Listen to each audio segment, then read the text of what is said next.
ছয়টি শক্তিশালী দোয়া। এই দোয়াগুলো প্রতিটি ভালো এবং খারাপ সময়ে আপনার কাজে আসবে। ১. ভয় ও দুশ্চিন্তার জন্য দোয়া। হাসবুনাল্লাহু ওয়া নি'মাল ওয়াকিল। এটি হযরত ইব্রাহিম আলাইহিস সালামের দোয়া। যখন তাকে আগুনে নিক্ষেপ করা হচ্ছিল তখন তিনি এই দোয়া পড়েছিলেন। আল্লাহ তাকে রক্ষা করেছিলেন। ২. শক্তির জন্য দোয়া। লা ইলাহা ইল্লা আনতা সুবহানাক ইন্নী কুনতু মিনাজ জালিমিন। যখনই আপনি কোনো বিপদে পড়বেন এই দোয়া আপনাকে অন্ধকার থেকে আলোয় নিয়ে আসতে পারে। ৩.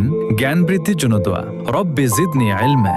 ৪. যে কোনো কিছু পাওয়ার দোয়া। রব্বি ইন্নী লিমা আনজালতা ইলাইয়া মিন খায়রিন ফাকির। এটি হযরত মুসা আলাইহিস সালামের দোয়া। যখন তিনি একা ও বিপদে ছিলেন তখন এই দোয়া করেছিলেন। আল্লাহ তার জন্য পথ খুলে দিয়েছিলেন। ৫. বরকত ও রিজিকের জন্য দোয়া। আল্লাহুম্মা বারিক লানা। ৬. মনের কষ্ট দূরের দোয়া। আল্লাহুম্মা ইন্নী আউযু বিকা মিনাল হাম্মি ওয়াল হাযান। এটি হযরত মুহাম্মদ সাল্লাল্লাহু আলাইহি ওয়াসাল্লামের দোয়া। তিনি কঠিন সময়ে এই দোয়া পড়তেন। এটি মনে প্রশান্তি এনে দেয়। সবাই কমেন্টে আলহামদুলিল্লাহ